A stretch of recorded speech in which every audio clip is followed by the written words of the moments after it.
Bienvenidos al programa A Tu Salud, donde encontrarás consejos saludables para mejorar tu salud y prevenir las enfermedades. Cordial saludo a todos nuestros televidentes de nuestra cadena local, Satel Televisión. En este programa de A Tu Salud vamos a hablar acerca de cómo dar soporte vital básico en pacientes que se encuentran en un paro cardiorrespiratorio.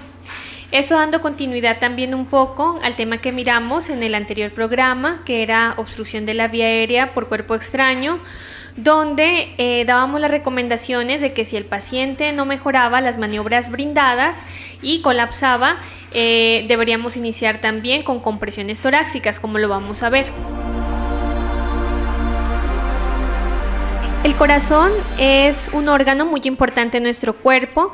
Lo podemos definir que funciona como una bomba, ya que este recibe sangre que se ha cargado de oxígeno y lo transporta a través de diferentes vasos sanguíneos a nuestro cuerpo.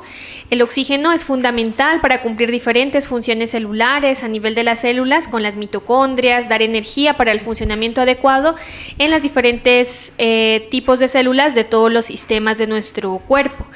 El corazón está formado por 4 cavidades, 2 aurículas, 2 ventrículos, y el corazón tiene conexión hacia 2 circulaciones, una circulación menor que va hacia los pulmones, donde lleva la sangre cargada de CO2 y la recarga de oxígeno, y la circulación mayor o corporal, desde donde ya a través de las cavidades izquierdas, aurículo y ventrículo izquierdo, que ya tiene la sangre cargada en oxígeno, transporta esta sangre a las diferentes partes de nuestro cuerpo por grandes vasos. Inicialmente sale la aorta y se ramifica en diferentes ramas arteriales que van a llevar esta sangre oxigenada. Cuando nosotros sufrimos una parada cardíaca, esta función se ve interrumpida, entonces nuestras células no van a recibir el oxígeno, eso lleva a hipoxia, que es el término médico que utilizamos, y esa hipoxia, si es prolongado, la puede llevar a muerte celular. Los sistemas que más se van a ver afectados por la falta de oxígeno van a ser principalmente nuestro sistema nervioso, ya que de ahí una parada cardíaca que lleve mucho tiempo puede dejarnos secuelas neurológicas si el paciente sobrevive a esta. Entonces, es importante que conozcamos de este tema porque debemos saber actuar en nuestras casas frente a una de estas condiciones y debemos hacer caso a las recomendaciones que nos da la Asociación Americana del Corazón de cómo actuar en ese momento para mejorar la expectativa de la recuperación del paciente. Esto lo podemos hacer en casa y lo podemos conocer nosotros, no necesariamente inicialmente va a estar ahí el personal de salud, entonces nosotros debemos saber reaccionar de forma adecuada ante una situación de estas. En estas imágenes podemos observar cómo es nuestro corazón, que se encuentra ubicado en una cavidad virtual en medio de los pulmones al que se le denomina mediastino. Ahí podemos mirar que encontramos unos vasos sanguíneos, unos gráficamente y para facilitar la comprensión de quien estudia estos sistemas y aparatos, se tiñe unos vasos sanguíneos de azul, que es aquellos vasos sanguíneos que llevan la sangre cargada en CO2 o sangre venosa, y los que están teñidos de rojo son los que llevan la sangre cargada de oxígeno o sangre arterial. En esta segunda imagen podemos mirar a un corazón que se ha realizado un corte para mirar internamente sus cavidades, donde encontramos arriba 2 aurículas y abajo 2 ventrículos. El corazón se divide, para entender un poco más su función, en corazón derecho y corazón izquierdo. Entonces, del lado derecho, la aurícula recibe pues la sangre cargada en CO2, la pasa al ventrículo derecho y luego a través de vasos sanguíneos la transporta a los pulmones, donde se carga de oxígeno. Y del lado izquierdo encontramos la aurícula izquierda, que ya recibe esa sangre cargada en oxígeno, luego el ventrículo izquierdo, de donde a través del vaso sanguíneo aorta lleva la sangre oxigenada a todo nuestro cuerpo. Podemos ver en esa imagen unas válvulas que son las que se ubican entre las aurículas y los ventrículos. Y en esta otra imagen podemos mirar cómo se grafica la circulación arterial y la venosa. Entonces tenemos una circulación arterial que a través de como su nombre lo dice, las arterias, nos lleva esa sangre cargada de oxígeno a las diferentes partes de nuestro cuerpo, a todas las células, a todos los sistemas y aparatos. Y en la imagen que miramos, los vasos sanguíneos teñidos de sangre azul es cuando se recolecta después de que ya se han cumplido funciones celulares por la respiración que se da también en las células, esa sangre cargada en CO2 que es llevada nuevamente al corazón. Entonces, después de identificar las partes anatómicas en el sistema cardiovascular, vamos a ver cómo identificamos a una víctima que tiene un paro cardíaco. Entonces, ¿qué nos puede llevar a un paro cardíaco? Hay diferentes causas. Una, por ejemplo, es la hipoxia, cuando nos llega oxígeno porque no podemos respirar, por ejemplo, secundaria a la obstrucción de nuestra vía aérea por cuerpo extraño. También podemos encontrar la hipovolemia por un sangrado excesivo, entonces hay una hemorragia, no hay sangre efectiva que circule en nuestro sistema circulatorio y va a entrar a colapso. También podemos encontrar otras causas como son un infarto agudo de miocardio, la trombosis coronaria. Entonces, secundario a un infarto, el corazón no funciona bien y nos lleva a paro. Hay otra causa como por ejemplo el tromboembolismo pulmonar, donde también un coágulo, un trombo, viaja a vasos sanguíneos que irrigan los pulmones, y secundario a esta patología podemos encontrar también un paro cardíaco. Algunas causas pueden ser ya por lesiones directas, como por ejemplo en el caso del taponamiento cardíaco. Si una persona recibe una herida por algún tipo de arma en la zona precordial y esta logra atravesar hasta corazón, la sangre que se encuentra en esa cavidad va a salir hacia una bolsita que recubre el corazón, que es el pericardio. Se empieza a llenar esta bolsa de sangre y colapsa el corazón, entonces eso también nos lleva a paro. Otra causa, por ejemplo, traumática puede ser una que se denomina neumotórax a tensión, donde, por ejemplo, una persona que recibe también una herida, ya sea por arma de fuego o por arma blanca, o por politraumatismo, y se lesiona el pulmón, el aire que se encuentra en el pulmón sale a cavidad torácica, colapsa, entonces pulmones, y también como el corazón se encuentra en el mediastino, en medio de los pulmones, se ve colapsado y puede llevarnos también a un paro cardiorrespiratorio. Entonces hay algunas, pues esas causas que hemos mencionado evidentemente deben ser tratadas para sacar al paciente del paro. Pero en ciertas circunstancias donde miramos nosotros que el paciente colapsa en la casa o en el trabajo o en una vía pública, el paciente no está respirando, o si respira lo hace con mucha dificultad, estamos ante un paro o la inminencia de un paro cardíaco, y nosotros debemos iniciar maniobras de resucitación inmediatamente. Cuando nosotros identificamos un paciente que se encuentra con paro, nosotros debemos activar un sistema de emergencias. Si hay una persona que está cerca, le pediremos que él llame para poder nosotros auxiliar al paciente, o si estamos solos, deberemos ser nosotros quienes activamos el sistema de emergencias y quienes damos esas medidas iniciales de resucitación. Es importante en este punto hacer una puntuación respecto a este tema. Por ejemplo, una de las causas de paro cardíaco es el infarto agudo de miocardio o el infarto de corazón, como lo conocemos.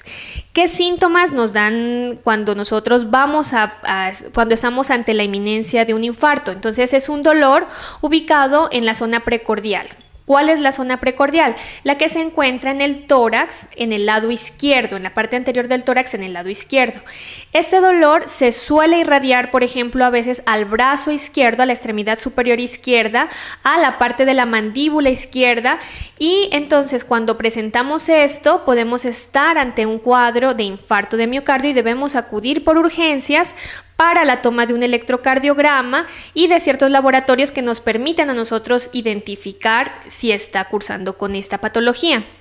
Tengamos en cuenta que cuando ya hablamos de paro es un paciente que ha colapsado, que ha perdido el conocimiento, y cuando nos acercamos a él el paciente no responde, miramos que no está respirando, o si respira lo hace con mucha dificultad. Entonces aquí iniciaremos las maniobras. Mientras tenga el dolor precordial y los síntomas que hablamos, el paciente no le vamos a hacer compresiones porque no se encuentra en ese momento en paro, sino que lo llevaremos por urgencias para la toma de los exámenes, ya que si no lo hacemos, este nos puede llevar a un paro cardíaco si no damos un manejo oportuno. Entonces, cuando identificamos un paciente que ha colapsado, un paciente que ha perdido el conocimiento, ¿qué vamos a hacer inicialmente? Evaluar la seguridad de la escena. ¿Qué significa esto? Vamos a ver que el paciente se encuentre en una zona segura, porque por ejemplo, si se encuentra en una vía pública y nosotros vamos a ir a auxiliar a esta persona, debemos prevenir el riesgo de que pase, por ejemplo, algún vehículo y nos atropelle y seamos más víctimas y no estemos brindando una ayuda, sino que congestionemos más aún el servicio de salud porque habría una víctima más. Asegurarnos de que la persona se encuentre entonces en un lugar seguro. Llamaremos a la víctima y le tocaremos en el hombro fuerte y vamos a preguntarle, ¿se encuentra bien? Entonces en ese momento también vamos a tomar su frente, lo vamos a colocar boca arriba, vamos a tomar la frente del paciente y le vamos a llevar a despejar la vía aérea llevando la frente hacia arriba. Y en ese momento entonces vamos a comprobar si la víctima está respirando o no, o si lo hace con dificultad. Nosotros, el personal de salud, hacemos otra maniobra que es comprobar el pulso. Ese lo haremos en el pulso carotidio que se encuentra en el cuello, pero esto no debe hacerlo la persona del común porque no tiene el entrenamiento para saber dónde se encuentra ese pulso y cómo debe ser buscado. Entonces, en casa simplemente si miramos que ya el paciente no responde, no respira o lo hace con mucha dificultad, empezaremos las maniobras pertinentes. Ya sabemos que debemos entonces activar el sistema de emergencias médico, o lo hacemos nosotros si estamos solos o pedimos a una persona que esté cerca que lo haga para nosotros auxiliar a la víctima. Las nuevas guías y las nuevas recomendaciones que nos hace la Asociación Americana de Corazón nos hablan de la importancia de iniciar compresiones de forma rápida, porque esto va a disminuir la morbilidad de nuestro paciente. En Samaniego podemos activar el sistema de emergencias llamando al servicio de bomberos en los números 319-323-0220 o 319-226-9414. para que el paciente pueda ser transportado rápidamente al servicio de urgencias. Entonces vamos a mirar cómo vamos a realizar reanimación. La Asociación Americana de Corazón nos habla de 3 siglas ahora que debemos tener en cuenta, que son las siglas CAB. C significa compresiones torácicas, A, apertura de la vía aérea, B, ventilación. En las compresiones torácicas, nosotros debemos identificar en qué parte anatómica lo vamos a hacer. Entonces, vamos a descubrir el pecho del paciente y vamos a hacer una línea imaginaria entre las areolas mamarias. Ahí se encuentra en el tórax una estructura ósea que es el hueso esternón. En esa zona vamos a colocar entonces nuestra mano y la otra encima. La mano dominante se va a colocar primero y la no dominante encima de esta para iniciar las compresiones. Nosotros debemos ubicarnos del lado derecho de la víctima, preferiblemente sobre las rodillas, mantener una posición adecuada también, las extremidades extendidas, no vamos a hacer movimientos de flexión y extensión de los codos, sino que extremidades extendidas, e iniciaremos compresiones fuertes y rápidas. Mire que la recomendación es hacer por lo menos 100 compresiones durante 1 minuto. Eso significa que vamos a ir a un ritmo mucho más rápido que cada segundo, porque si lo hacemos como al ritmo del segundero, solo alcanzaremos a dar 60. ¿Cuánto vamos a comprimir del tórax? Aproximadamente debe hundirse, si nosotros miramos el tórax desde la parte lateral, 1/3 parte de esto debe hundirse y debemos permitir que se descomprima. Eso significa que hundimos y dejamos que el tórax vuelva y se expanda.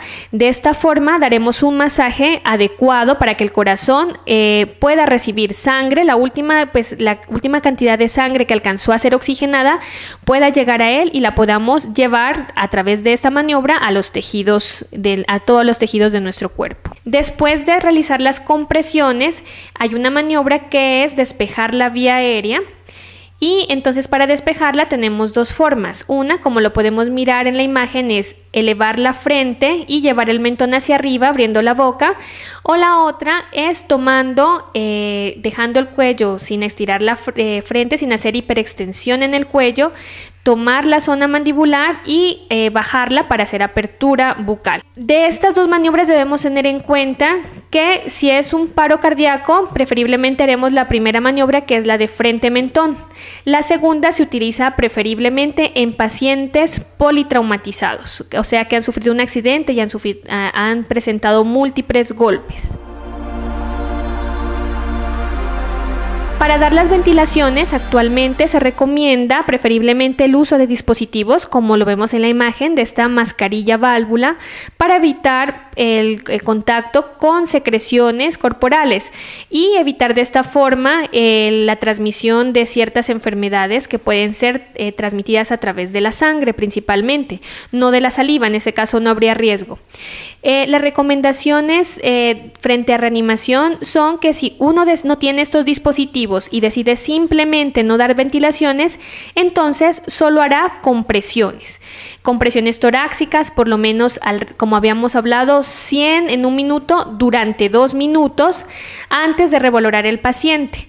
O, por ejemplo, si estamos solos, damos esa maniobra inicial durante 2 minutos, las compresiones, y de ahí activamos el sistema de emergencias. Esta es una opción para que se nos facilite realizar la reanimación y la ayuda a nuestros pacientes en casa. Si damos compresiones y ventilaciones, la relación va a ser la siguiente. Estamos hablando ahorita de la reanimación en un adulto. Vamos a dar 30 compresiones por 2 ventilaciones. Sea uno o sean 2 los reanimadores que se encuentren con este paciente. También debemos tener en cuenta y debemos familiarizarnos con este dispositivo que se denomina DEA, que significa desfibrilador automático externo. No es solamente para uso del personal médico. Precisamente ha sido fabricado para que la comunidad pueda utilizarlo, ya que una de las causas de un paro cardíaco es una conducción anómala en el corazón que se le denomina la fibrilación ventricular. Y en este ritmo de paro, el paciente se beneficia de recibir una descarga eléctrica de forma temprana, y esa descarga eléctrica lo da este dispositivo. Este debería estar en instituciones escolares, en parques, en zonas donde afluyan muchas personas, en centros comerciales. Sabemos que en Colombia, por lo menos en aeropuertos, se encuentra disponible. Entonces, si de pronto tenemos una situación de esta, es importante que conozcamos y de pronto seamos nosotros quienes auxiliemos a ese paciente. Es simple de utilizar. Tiene un aparato y un enchufe que tiene 2 electrodos. En los parches de los electrodos está la figura de dónde pegarlos. Tiene un adhesivo, se le quita el adhesivo transparente y, como lo muestra la figura, el uno se pega en la parte superior del tórax, en el lado derecho, y el otro adhesivo se pega debajo de la tetilla izquierda, en el lado izquierdo del tórax. Estos se pegan al paciente. ¿Qué recomendaciones tener en cuenta con este? Simplemente que el paciente no tenga esa zona del pecho mojada ni esté sobre un charco de agua, porque no nos va a dar, va a tener problemas por la conducción eléctrica.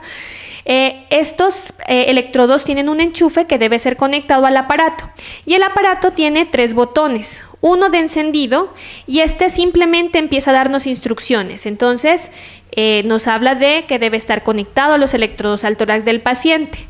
Luego, automáticamente analiza el ritmo de paro y nos dice si el paciente debe recibir o no una descarga. Nosotros no debemos conocer en ese caso de ritmos de paro ni saber identificar un electrocardiograma, porque lo analiza de forma automática y nos va a decir si el paciente requiere o no la descarga. Si requiere la descarga, tiene un tercer botón que tiene el signo de electricidad, donde se enciende, y nosotros vamos a oprimir ese botón teniendo en cuenta que no estemos tocando el paciente ni que ninguna persona cerca lo esté tocando, porque también va a recibir esa descarga eléctrica. Se da esa descarga eléctrica e inmediatamente se reinician las compresiones torácicas con la técnica que habíamos hablado. Entonces, no es necesario después de que recibe la descarga desconectarlo, ahí no nos vamos a electrocutar, simplemente seguimos esos 3 pasos y nosotros, si el paciente requería esa descarga eléctrica, podemos estar dando una reanimación efectiva y salvando la vida de ese paciente. Vamos a ver ahora cómo debemos dar la reanimación en el caso de que nuestro paciente sea un menor de edad. Los anteriores pasos lo hacemos para un paciente adulto. ¿Y cuándo vamos a determinar eso? Entonces, cuando encontremos características como que del paciente ya se lo mire que es un adolescente, y de ahí pues para arriba, los años que tenga, vamos a tener esas recomendaciones. Pero si miramos que es un niño en edad escolar, por ejemplo, vamos a tener algunas diferencias, lo mismo que si es un lactante menor de 1 año.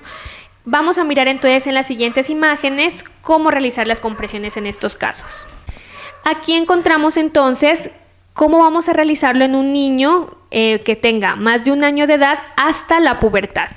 Miren que con una mano, con la mano izquierda, hacemos elevación de la frente y de esa forma ya estamos despejando vía aérea, y con solo una mano vamos a dar compresiones en la misma zona, en la zona entre las areolas mamarias, en el centro del pecho, teniendo en cuenta las mismas recomendaciones, que el pecho se hunda por lo menos 1/3, que dejemos después de hacer la compresión que se reexpanda el tórax y que demos compresiones fuertes y rápidas, por lo menos que alcancen a ser 100 en 1 minuto. Cuando lo damos, por ejemplo, con ventilaciones, que va a ser la misma secuencia, compresiones, apertura de la vía aérea y ventilaciones. Si es un solo reanimador, vamos a dar 30 compresiones por 2 ventilaciones. Pero si hay 2 reanimadores, se hacen 15 compresiones por 2 ventilaciones. Si decidimos no ventilar al niño, entonces damos compresiones seguidas durante 2 minutos. O sea que vamos a contar 200 compresiones y revaloramos el paciente. Si no responde, reiniciamos compresiones mientras llega el servicio de emergencias que hemos activado. En esta imagen podemos mirar cómo realizamos compresiones en los lactantes hasta 1 año. Podemos hacerlo en la misma zona anatómica que hemos descrito en el centro del pecho, con 2 dedos y una sola mano, y damos también compresiones rápidas, que sean por lo menos 100 por minuto, hundiendo 1/3 del tórax y dejando que se reexpanda. O podemos hacer abrazando el tórax y haciéndolo con los dedos pulgares, como lo miramos ahí, bajo la misma técnica, ¿no? Esto lo tenemos en cuenta para los lactantes. En neonatos hay otra secuencia, pero que es de conocimiento principalmente para el personal de salud, ya que se realiza cuando el niño nace y se encuentra en un paro donde las relaciones compresión-ventilación son diferentes. Aquí, en un niño lactante, nosotros vamos a hacer la relación. Si ventilamos, compresión-ventilación, van a ser, si está un solo reanimador, 30 compresiones por 2 ventilaciones, y si hay 2 reanimadores, 15 compresiones por 2 ventilaciones. Cuando ventilamos a un niño lactante, no solamente cuando damos la respiración a través de la boca, no solamente abarcaremos la boca, sino que debemos abarcar boca y nariz. O lo haremos a través de dispositivos con una mascarita que sea del tamaño adecuado para cubrir su boca y su nariz. En los niños, la principal causa de una parada cardíaca es cuando se presenta secundaria hipoxia, por ejemplo, después de la obstrucción de la vía aérea por cuerpo extraño. Entonces, si un niño sufrió una obstrucción, hacemos la maniobra que habíamos explicado en el programa anterior, pero si no mejoró y colapsa el niño, pierde el conocimiento, iniciaremos compresiones como lo hemos explicado. Vamos a hablar para los adultos entonces de una de las causas del paro cardíaco, que es el infarto, sus factores de riesgo y sus factores protectores.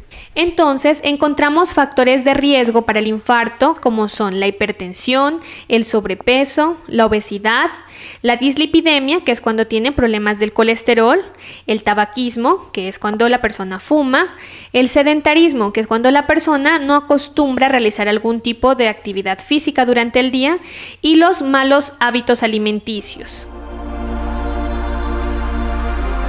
Voy a explicar algunos de los factores protectores para prevenir un infarto, cómo son adecuados hábitos alimenticios y llevar un estilo de vida saludable. Dentro de los cuidados que debemos tener en cuenta para proteger la salud de nuestro corazón son: en la dieta, consumir alimentos que no tengan mucha sal, evitar utilizar la sal. Por ejemplo, a veces es frecuente encontrar en nuestras mesas el salero y a veces, sin probar la comida, agregar sal adicional. Y eso es un error muy grave porque nos lleva a aumentar el riesgo de hipertensión y de enfermedades cardíacas.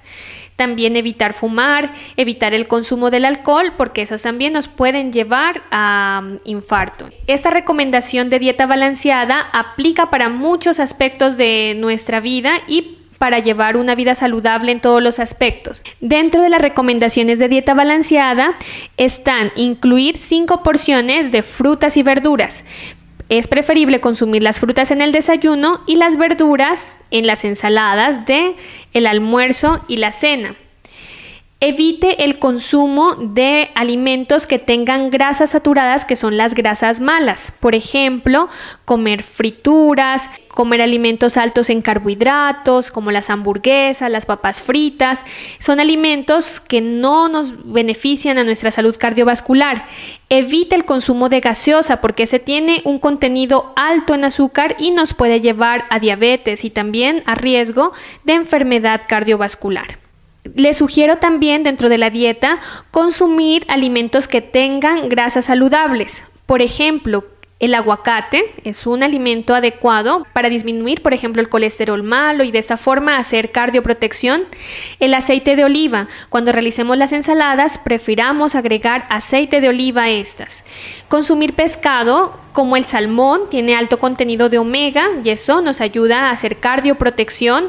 Y frutos secos, como son las almendras y las nueces, también son muy recomendadas para, por ejemplo, tomarlas entre las comidas principales como refrigerio. Recuerde realizar actividad física rutinaria, por lo menos 30 o 45 minutos al día. Si usted es hipertenso, recuerde acudir a su centro de atención primaria para un control adecuado. Cuando tenemos hipertensión debemos ir a control mensual de esta. Dependiendo del grado de tensión alta que tengamos, va a ser citado con médico con cierta regularidad, pero sí debemos tener en cuenta que cada año por lo menos vamos a hacer exámenes de laboratorio, como son electrocardiograma, examen de azúcar, del colesterol, de función renal, para mirar cómo evoluciona nuestra enfermedad y cómo nos encontramos en ese aspecto. Asista a sus controles, porque tenemos la costumbre, a veces tenemos enfermedades crónicas no transmisibles como hipertensión y diabetes y no nos adherimos al tratamiento, no vamos a nuestros controles, entonces estamos incrementando altísimo el riesgo de sufrir una enfermedad cardiovascular, de sufrir un infarto. Esté muy atento a los síntomas que nos indican que puede estar usted sufriendo un infarto cardíaco. Recuerde, dolor en la zona anterior del pecho, en la zona izquierda, que se irradia a la extremidad superior izquierda, a veces también hasta el lado inferior de la cara, en el mentón, el lado izquierdo. A veces hay presentaciones atípicas, dolor en epigastrio, que es la parte superior del abdomen intenso. También puede ser una señal atípica, sobre todo en las personas de tercera edad, de que esté padeciendo infarto. Entonces es mejor acudir para un chequeo en ese momento. No pierda tiempo en ir a hacer la consulta. Usted debe ser valorado, le deben realizar sus exámenes y se debe descartar que esté padeciendo de un infarto. A veces dejamos eso, decimos no, esto me va a pasar y podemos tener luego complicaciones como llegar a un paro cardíaco. Estudios recientes nos muestran que el sedentarismo es un factor de riesgo muy importante para sufrir enfermedades cardíacas, incluso para otras enfermedades como la obesidad, el cáncer. Por ejemplo, un estudio realizado en una universidad de medicina en California nos revela que las personas que permanecen en su escritorio sentado por más de 10 horas tienen un riesgo bastante elevado de sufrir enfermedades cardíacas. Se miró que en estas personas los telómeros, que son partes que se ubican en los cromosomas, donde está nuestro material genético, se acortaban. Los telómeros se van acortando de acuerdo a la división que sufre las células. Entonces, con los años, por el paso del tiempo, esos telómeros se acortan y esto nos indica, es un indicador de envejecimiento. Las personas que permanecieron más de 10 horas sentadas mostraron mayor acortamiento de estas estructuras. Esto lo podemos evitar a través de diferentes estrategias. En algunas ciudades, por ejemplo, se ha estado implementando el uso de escritorios para estar de pie y de esta forma evitar ese sedentarismo. O también se miró que el riesgo en esas personas que estaban más de 10 horas sentadas en su escritorio disminuía si realizaba ejercicio por lo menos 30 minutos al día de intensidad moderada, ¿no? Para realizar ejercicio aeróbico como trotar o realizar bicicleta o realizar ejercicios pero que nos lleven a aumentar la frecuencia cardíaca, caminatas rápidas, dependiendo de nuestra edad. En este día hemos hablado del paro cardíaco, de cómo debemos actuar frente a esto, cómo podemos brindar una ayuda efectiva, iniciar compresiones rápidas cuando lo identificamos, activar el sistema de emergencias, llevar a este paciente lo más pronto posible al centro hospitalario y de esta forma disminuir la morbilidad. También hemos hablado de cómo llevar estilos de vida saludable, una dieta balanceada, recuerde consumir 5 porciones de frutas y verduras, evite los fritos por completo, evite enlatados, evite alimentos procesados porque estos dañan nuestra salud, consumamos alimentos orgánicos preparados en casa, cambiemos el aceite mejor por aceite de oliva dentro de lo que sea posible para nuestras ensaladas y para todos los preparativos, evitemos el consumo de leches animales, preferiblemente utilizar leches vegetales como la leche de almendras, es una muy buena para proteger nuestro corazón, realicemos ejercicio, si tenemos que estar mucho tiempo sentado, por lo menos 30 minutos de ejercicio aeróbico al día. Son cambios que van a determinar importantemente nuestra salud cardiovascular. Con mucho gusto les hablo en esta oportunidad Elizabeth Bastidas, médica general y de terapias no farmacológicas. Espero que la información que les dimos en este programa sea de mucha utilidad para ustedes, que quede claro y que lo apliquemos cuando se nos presente un caso de estos. Así finalizamos A Tu Salud, un espacio de Satel Samaniego Televisión, un programa donde encontrarás consejos saludables para mejorar tu salud y prevenir las enfermedades.